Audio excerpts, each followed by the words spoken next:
देश की समस्त बेटियों को नमन। आज मैं जो कक्षा 12वीं में अध्ययनरत छात्राएं हैं उनके लिए ये एक लक्ष्य योजना है। उसके अंतर्गत आपको पैरामिलिट्री का प्रशिक्षण दिया जाना है और उसकी परीक्षा आयोजन की जानी है। उसके संबंध में मैं आपके समक्ष उपस्थित हुआ हूँ। अगर मेरे चैनल पर आप पहले से हैं तो बहुत बहुत धन्यवाद। अगर नए हैं तो चैनल को लाइक करें और सब्सक्राइब करें और अच्छा लगने पर अपने फ्रेंड या अपने दोस्तों को जरूर शेयर करें, क्योंकि लक्ष्य योजना भारत सरकार की है। अंतर्गत कक्षा 12वीं में अध्ययनरत बालिकाओं का पैरामिलिट्री फोर्स हेतु प्रशिक्षण दिया जाना है। उसके संबंध में मैं पूरी जानकारी दूंगा, आप पूरा वीडियो जरूर देखें। भारत सरकार द्वारा पैरामिलिट्री फोर्स में महिलाओं के लिए 30% का आरक्षण की व्यवस्था है। पैरामिलिट्री फोर्स इत्यादि में सिपाही के पद पर सीधी भर्ती की जाती है, जिसके लिए न्यूनतम शैक्षणिक योग्यता 10वीं पास एवं न्यूनतम आयु 18 वर्ष की होना आवश्यक है।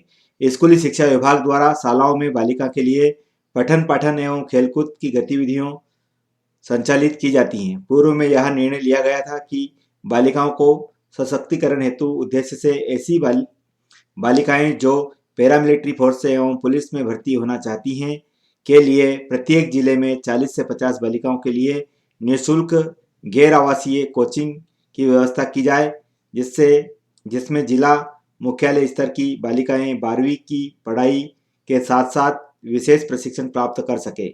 तद अनुरूप बालिकाओं की कोचिंग की व्यवस्था की गई है। नवीन शैक्षणिक सत्र 21-22 में पूर्व वर्ष की भांति इस वर्ष भी बालिकाओं के लिए प्रशिक्षण आयोजन किया जाएगा। इस हेतु परीक्षा की जो कार्रवाई है वो इस प्रकार से है। परीक्षा का स्वरूप, इस परीक्षा में लिखित एवं शारीरिक क्षमता का परीक्षण किया जाएगा। टॉपिक वार निम्न स्वर प्रश्न पूछे जाएंगे। विषय और अंक दिए गए हैं। रीजनिंग के 40, जनरल नॉलेज के 30, गणित के 20 और साइंस के 10 नंबर। इस प्रकार से पूरा 100 का पेपर होगा आपका। इसमें जो पास होगा उन्हीं का चयन इस प्रशिक्षण के लिए किया जाएगा। इसके बाद निःशुल्क कोचिंग हेतु बालिकाओं का चयन की प्रक्रिया तो कैसे होना है मैं बता दूं आपको कि निःशुल्क कोचिंग हेतु बालिकाओं की प्रत्येक विकासखंड मुख्यालय पर स्थित शालाओं में निम्नानुसार योग्यता वाली बालिकाओं को प्राचार्य के माध्यम से विकासखंड शिक्षा अधिकारी कार्यालय में 16 अगस्त 2021 तक आवेदन प्रस्तुत करने होंगे। नंबर 1, बालिका की आयु 17 वर्ष से अधिक नहीं होना चाहिए। नंबर 2, बालिकाओं की शासकीय स्कूल में कक्षा 12वीं में अध्ययनरत होना चाहिए। कक्षा 10वीं में परीक्षा में न्यूनतम 50% अंक होना चाहिए। बालिका की ऊंचाई 153 सेंटीमीटर या उससे अधिक और वजन के अनुपात में होना चाहिए। बालिकाओं की दूरदृष्टि 6x6, 6x9 होनी चाहिए। इस प्रकार से उनको चयन के लिए किया जाएगा। अब इसके बाद जो प्राचार्य हैं उनका क्या दायित्व है मैं बता देता हूँ। ये पॉइंट प्राचार्यों के लिए हैं। निर्धारित मापदंड की पूर्ति करने वाली बालिकाओं को प्रोत्साहित करना, मतलब उनको प्रेरित करना इस प्रशिक्षण के लिए। आवेदन के प्रारूप के प्रति बालिकाओं को उपलब्ध कराना। इच्छुक बालिकाओं को आवेदन भरवाना। बालिकाओं से प्राप्त आवेदनों को परीक्षण उपरांत आधार पर कर जो योग्यताधारी बालिकाएं के आवेदन मई सूची के जिला शिक्षा अधिकारी को दिनांक 17/6 तक प्रेषित करना। परीक्षा का स्थान तय होने की सूचना प्राप्त होते ही स्कूलों की शिक्षिका के साथ बालिकाओं को परीक्षा चयन हेतु भेजना। ये प्राचार्य के दायित्व थे।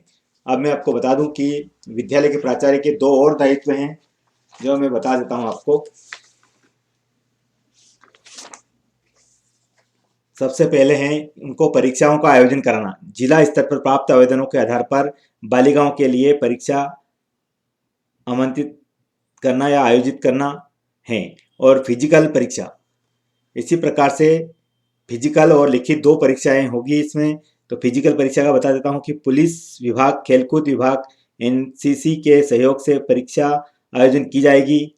इसमें कम से कम 8.40 मिनट, मतलब मिनट में 1 मील की दौड़ पूरी करना होगी। इसके 50 अंक दिए जाएंगे। 8 मिनट 40 सेकंड में 1 मील की दूरी तय करना है, 50 अंक दिए जाएंगे। कम से कम 2 फीट 9 इंच की ऊंचाई कूद करना जरूरी है, जिसके लिए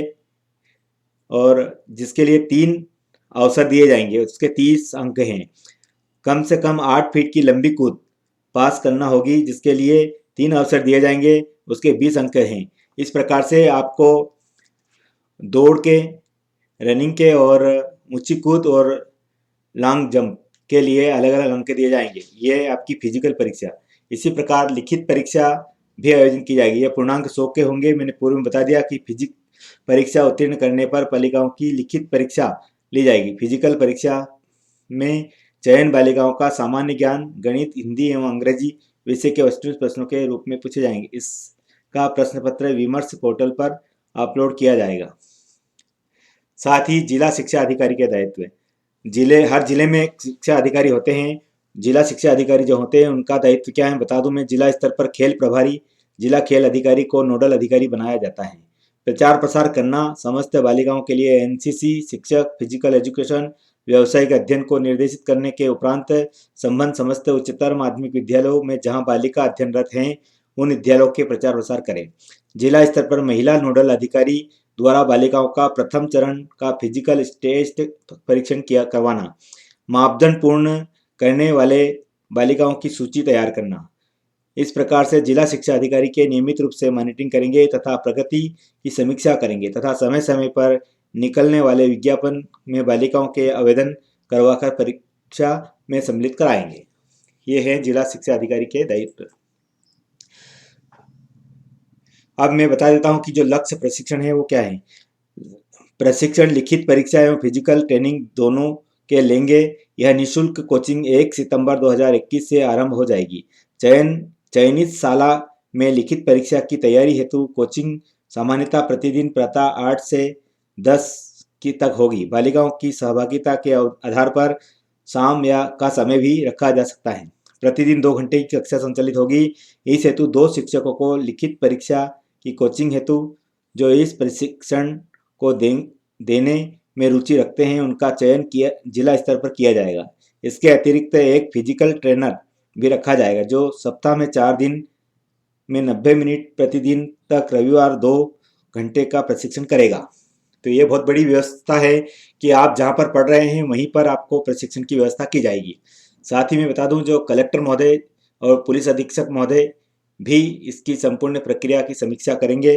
जैसे बालिकाओं का चयन, समय पर स्तर में पर्यवेक्षक नियुक्त करना, फिजिकल परीक्षण के पूर्व बालिकाओं के मेडिकल टेस्ट करवाना, बालिकाओं की बीमारी नहीं है, माता पिता की सहमति प्राप्त करना, ये सारी चीज़ें कलेक्टर महोदय और पुलिस अधीक्षक महोदय की निगरानी में होगा।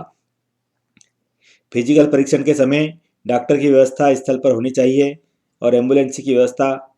ये सारी प्रक्रिया कलेक्टर महोदय और ये करेंगे। ज़्यादा हमें इस पर ज़्यादा नहीं कह रहा हूँ, वो उनके दायित्व करेंगे। तो आपने देखा पूरा वीडियो, इसके लिए बहुत बहुत धन्यवाद। किसी प्रकार की कोई क्यूरी हो या कोई आपको डाउट हो तो मुझसे ज़रूर कमेंट बॉक्स में आप बताएं। जय हिंद, जय भारत।